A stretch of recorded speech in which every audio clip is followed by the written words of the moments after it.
दोस्तों, news time में आपका बहुत बहुत स्वागत है। दोस्तों, मायावती का काल खत्म हो चुका है, मायावती की राजनीति भी खत्म हो चुकी है, लेकिन अब उन्होंने राहुल गांधी के एक स्टेटमेंट पे जो उन्होंने अमेरिका में दिया, वो भी संविधान और आरक्षण पर, उस पर अपनी बड़ी आपत्ति जाहिर की। और आपत्ति ऐसे जाहिर करी जैसे कोई बहुत बड़ी हस्ती होती है, उनकी हस्ती खत्म हो चुकी है भारत की राजनीति में। राहुल ने कहा था कि भारत में तो आरक्षण सिर्फ उसी दिन समाप्त हो सकता है जिस दिन भारत की पूरी जो व्यवस्था है, सामाजिक व्यवस्था, निष्पक्ष हो जाए, जहाँ पर सभी जो वर्ग हैं उनका उत्थान हो, वहाँ पर बराबरी की कोशिश की जानी चाहिए, वो आ चुके हों वहाँ पर, और सबका बराबर सम्मान होना शुरू हो जाए, एक किस्म से पूरे समाज के अंदर निष्पक्षता आ जाए, तब आप इस बात की कल्पना कर सकते हैं कि आरक्षण समाप्त हो। लेकिन वो कभी पल आएगा नहीं और वो कभी होगा नहीं। लेकिन मायावती ने उसको ऐसे लैपअप कर लिया कि ये कांग्रेस की सोच में है कि आरक्षण खत्म करना है, क्योंकि वो भारतीय जनता पार्टी की बी टीम की तरह काम करती हैं। अब उनकी अपनी हस्ती तो खत्म हो चुकी है, तो वो क्या करेंगी? उनके पास बोलने लायक कुछ बचा नहीं है। सुबह से लेकर शाम तक वो दलित की राजनीति की बात करती हैं, लेकिन लिखी हुई स्पीच पढ़ती हैं। वो कभी पब्लिक में जाती नहीं है, पब्लिक रैली करती नहीं है, अपने सोने जैसे महल में अपनी सारी की सारी ज़िंदगी गुजारती हैं। तो ले दे के उनके पास कहने को कुछ है नहीं।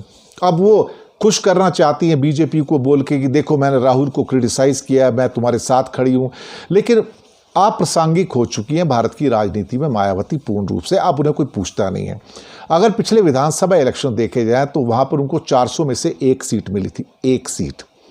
दूसरा, अभी जो लोकसभा के इलेक्शन हुए वहाँ उनका वोट बैंक घटकर अप्रॉक्सीमेटली 8 से 9% हो गया और उनको एक भी सीट लोकसभा के अंदर बीएसपी को प्राप्त नहीं हुई। तो वो पूरी तरह से भारत की राजनीति में अप्रासंगिक हो चुकी हैं। उन्हें शायद इस बात का एहसास नहीं कि उनका सूरज कब का डूब चुका है। उन्हें इस बात का भी एहसास नहीं कि भारत की राजनीति में पिछले कई वर्षों में मूलभूत परिवर्तन हो चुके हैं, और उन परिवर्तनों की अगर चश्मे से देखा जाए तो मायावती वहाँ पर उस पूरे परिदृश्य के अंदर अनफिट बैठती हैं।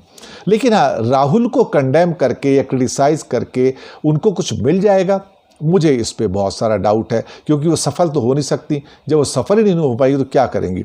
हाँ, एक आखिरी दांव खेलने की कोशिश कर रही हैं आकाश आनंद के द्वारा, जो उनके भतीजे हैं, लेकिन वो भी अभी बहुत यंग हैं, बड़बोले हैं, विदेश से पढ़ के आए हैं, ज़मीन की पकड़ नहीं है, तो वो भी क्या करेंगे?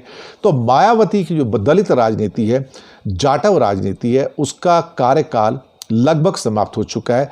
एक्चुअली आधी बीजेपी तो देखा जाए तो आधी बीएसपी तो बीजेपी ने ख़त्म कर दी, और बाकी जो बची हुई बीएसपी थी उसको एसपी ने, यानी कि समाजवादी पार्टी, अखिलेश यादव ने ख़त्म कर दिया। अच्छा हुआ इन लोगों ने लोकसभा में, विधानसभा में इसके साथ समझौता नहीं किया, वरना बीएसपी को तो बैठे बैठाए क्या कहते हैं, रसगुल्ले मिल जाते थे, और वो मुझे लगता है कि अब होने वाला है नहीं। चलिए, अच्छी बात है, राजनीति में जो परिवर्तन होंगे, जो एडजस्ट करेगा, और वो बाहर निकलती नहीं है वहाँ से, तो कोई क्या कर सकता है।